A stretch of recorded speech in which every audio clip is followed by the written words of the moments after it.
Donc, je m'appelle Philippe de Habreux, je suis le directeur général de la société Mac+. Donc, la société Mac+, c'est une entreprise d'environ 90 personnes. Donc, nous sommes basés à La Chapelle-sur-Rougemont, dans le territoire de Belfort. Et l'essentiel de notre activité est basé donc sur la fabrication de sous-ensembles mécano-soudés en super-alliage destinés à l'énergie. Cette entreprise est née en 2003 et aujourd'hui elle fait partie d'un groupe, le groupe M+. Donc il détient la société Meca+, Mac+, Toolstyle en Hongrie et Mac+ Hongrie.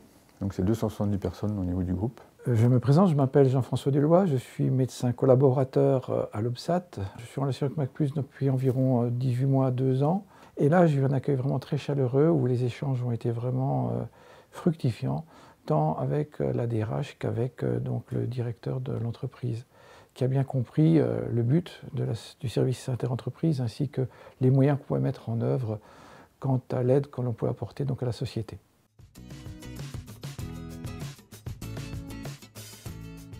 Donc au lendemain de l'annonce du président Macron, donc il a fallu passer vers l'ensemble des salariés et se prononcer par rapport à la continuité du travail ou pas. Au lendemain de cette consultation, on s'est retrouvé à 30% de l'effectif. Donc là, des grosses difficultés devant nous, sachant qu'on a un carnet de commandes très élevé et des clients qui sont basés dans le monde entier.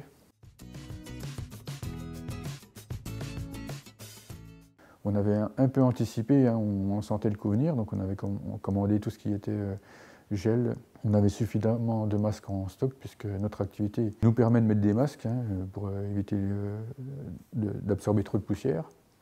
Donc on avait ce qu'il fallait pour démarrer et pour protéger les salariés. Donc on a travaillé en quelques jours en réunion de crise sur un processus, un protocole de protection de l'ensemble du personnel.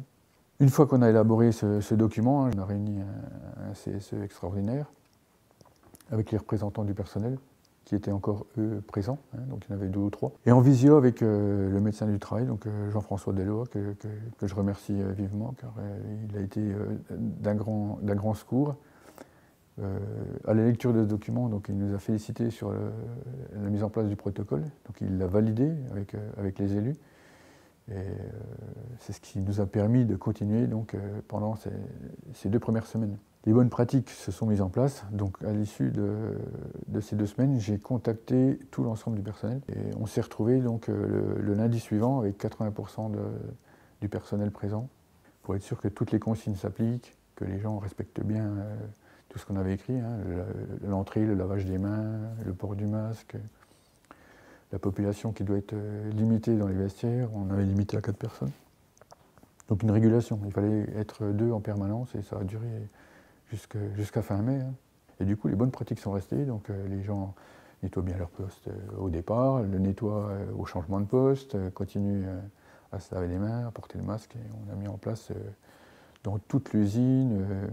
Très rapidement, se sont mis en place des CSE donc, extraordinaires, avec la volonté d'agir très très vite au niveau d'une mise en qualité, comme ils ont l'habitude de le faire, parce qu'il y a beaucoup de qualiticiens dans l'entreprise, une mise en qualité de la production, donc avec la mise en place de gestes barrières qui soient, sinon indéfectibles du moins, donc rationnels et puis constructifs, et puis qui répondaient donc à l'attente du cahier des charges. On avait toujours, constamment, le soutien de la médecine du travail de l'OBSAT, donc franchement, on se sent en sécurité quand on a un appui, parce que c'est quelque chose de nouveau que personne ne connaît, aucune expérience. Donc on a vraiment profité du docteur.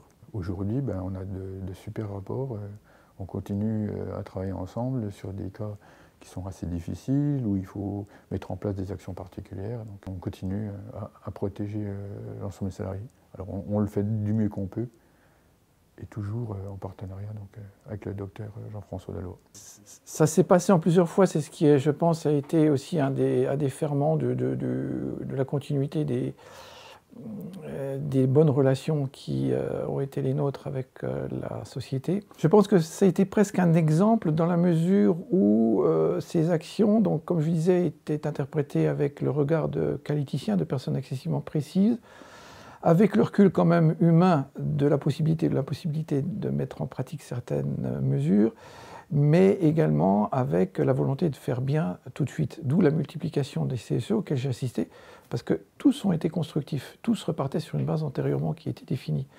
Je prends pour exemple les apports de matériel, l'approvisionnement. La définition d'un risque Covid au niveau du matériel a été étudiée, notamment du matériel inox, avec un stockage des pièces pendant un temps défini de 72 heures. Mais tout ça partait de choses très construites et très constructives au niveau de la réflexion. Grâce à l'OBSAT, je peux dire, à l'OBSAT et l'implication donc de notre cellule santé au niveau de MacPlus et du groupe, je pense que c'est le fait qu'on a préservé tous nos emplois, préservé le personnel et surtout on a bloqué le Covid. On n'a eu aucun cas de Covid dans l'entreprise pendant toute cette période. On a pu continuer à livrer nos clients dans le monde entier.